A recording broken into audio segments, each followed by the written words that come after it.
Develop India employment and livelihood हमी mission act 2025वर वारंवार आपल्या मनात काही प्रश्न उपस्थित होतात. रोजगार आणि उपजीविका हमी अभियान, ग्रामीण विकास भारत जी रामजी कायदा 2025 नेमकं काय आहे?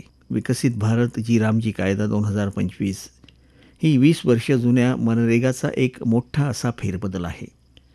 हे विकसित भारत 2047शी सुसंगत एक आधुनिक कायदेशीर चौकट स्थापित करतं, जी ग्रामीण कुटुंबातील प्रौढ सदस्य ज्यांच्याकडे अकुशल शारीरिक श्रम करण्यास स्वयंसेवा करतात, त्यांना 125 दिवसांच्या पगारी रोजगाराची हमी देते.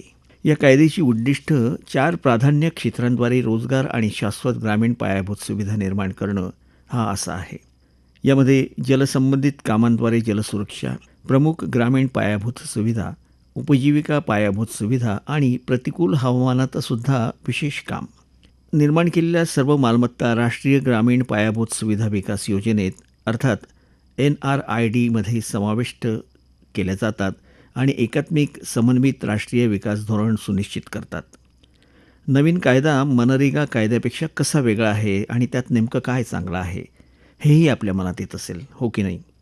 हा नवीन कायदा मनरेगाच्या तुलनेत एक मोठा सुधारणा दर्शवतो, जो रोजगार, पारदर्शकता, नियोजन आणि जबाबदारी वाढवत संरचनात्मक त्रुटी दूर करतो. मुख्य सुधारणांमध्ये हे समाविष्ट आहे. अधिक रोजगार हमी. यामुळे रोजगार हमी 100 दिवसांवरून 125 दिवसांपर्यंत वाढते, ज्यामुळे ग्रामीण कुटुंबांना उच्च उत्पन्न सुरक्षासुद्धा मिळते.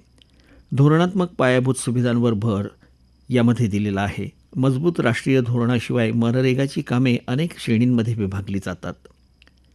नवीन कायदा 4 प्रमुख कामांवर लक्ष केंद्रित करतो, जे कायमस्वरूपी मालमत्ता सुनिश्चित करतात आणि जी थेट पाणी सुरक्षा, मुख्य ग्रामीण पायाभूत सुविधा, उपजीविकेशी संबंधित पायाभूत सुविधांची निर्मिती आणि हवामान अनुकूलन यांना समर्थन देतात.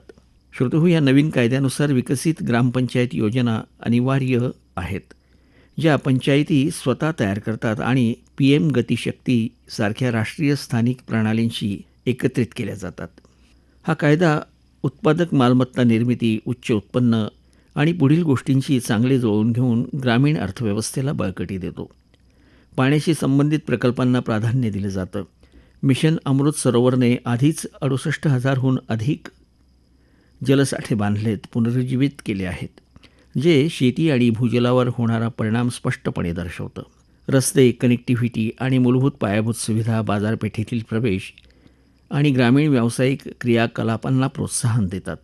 साठवणूक, बाजारपेठ आणि उत्पादन मालमत्ता उत्पन्नाच्या विविधतेला समर्थन देतात. पूर, निचरा आणि माती संवर्धनासाठी पायाभूत सुविधा ग्रामीण उपजीविकेचे रक्षण करतात. 125 हमी दिवसांमुळे घरगुती उत्पन्न वाढतं, ज्यामुळे ग्रामीण अर्थव्यवस्थेला चालना मिळते. अधिक ग्रामीण संधी आणि स्थिर मालमत्तांसह स्थलांतराचा दबाव कमी होतो.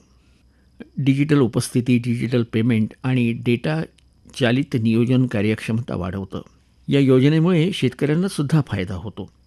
कामगार उपलब्धता आणि सुधारित कृषी पायाभूत सुविधा या दोन्हींचा थेट फायदा शेतकरी बंधूंना मिळतो. मजुरांची उपलब्धता होत असल्यामुळे मनरेगाचे काम निलंबित केलं जाईल तेव्हा राज्ये सधन पेरणी कापणी दरम्यान 60 दिवसांपर्यंतचा कालावधी सूचित करू शकतात. यामुळे महत्त्वाच्या कृषी कामांदरम्यान कामगारांची कमतरता कमी होते आणि त्यांना हमी मजुरीच्या कामाच्या ठिकाणी स्थलांतर करण्यापासून आपोआप रोखलं जातं. प्रतिकूल परिस्थितीत सार्वजनिक कामांवर नियंत्रण ठेवल्याने कृत्रिम उच्च वेतनाला आळा बसतो, ज्यामुळे अन्न उत्पादन खर्च वाढतो. प्राधान्यीकृत जलकार्यामुळे सिंचन, भूजल आणि बहुहंगामी पीक क्षमता सुधारते. मुख्य आणि उपजीविकेच्या पायाभूत सुविधा शेतकऱ्यांना उत्पादन साठवण्यास, तसंच नुकसान कमी करण्यास आणि बाजारपेठांमध्ये प्रवेश करण्यास मदत करतात. या योजनेचा कामगारांना या प्रकारे फायदा होईल. त्यांना चांगलं वेतन, तसंच मजबूत संरक्षण आणि प्रणालींमुळे फायदा होईल. 125 हमी दिवस म्हणजे 25% जास्त संभाव्य उत्पन्न होईल. हायपर लोकल विकसित ग्रामपंचायत योजना नियोजित, आगाऊ मॅप केलेल्या कामांची उपलब्धता त्यामुळे सुनिश्चित करतात. इलेक्ट्रॉनिक वेतनाची अंतिम मुदत 2024-25मध्ये आधीच 99.94% असल्याने संपूर्ण बायोमेट्रिक आणि आधार केंद्रित पडताळणीमुळे सुरू ठेवली जाईल, ज्यामुळे चोरीची शक्यता आपोआपच कमी होईल. जर काम दिलं नाही तर राज्यांना बेरोजगारी भत्ता द्यावा लागतो. चांगले रस्ते, पाणी आणि उपजीविकेच्या साधनांच्या निर्मितीमुळे कामगारांनासुद्धा फायदा होईल. मनरेगा 2025मध्ये सुरू करण्यात आला होता, परंतु सध्या ग्रामीण भारतात बदल झाला आहे. गरिबी 25.7% 4.86% झपाट्याने कमी झालेली आहे. सर्वेक्षणांमध्ये नोंदवल्याप्रमाणे वाढत्या वापर, उत्पन्न आणि आर्थिक प्रवेशामुळे याला पाठिंबा मिळालेला आहे. या संरचनात्मक बदलांमुळे मनरेगा मॉडेल जुनं झालं होतं. रोजगार आणि उपजीविका हमी अभियान विकसित भारत रामजी विधेयक प्रणालीचे आधुनिकीकरण करते, हमी दिवस वाढवते, प्राधान्यक्रमांवर पुनर्केंद्रित करते. आजच्या ग्रामीण अर्थव्यवस्थेसाठी अधिक जबाबदार, लक्षित आणि संबंधित रोजगार रचनासुद्धा तयार करते. रोजगार दिवस 125 दिवसांपर्यंत वाढवण्यात आल्यामुळे हमी मजबूत झालेली आहे.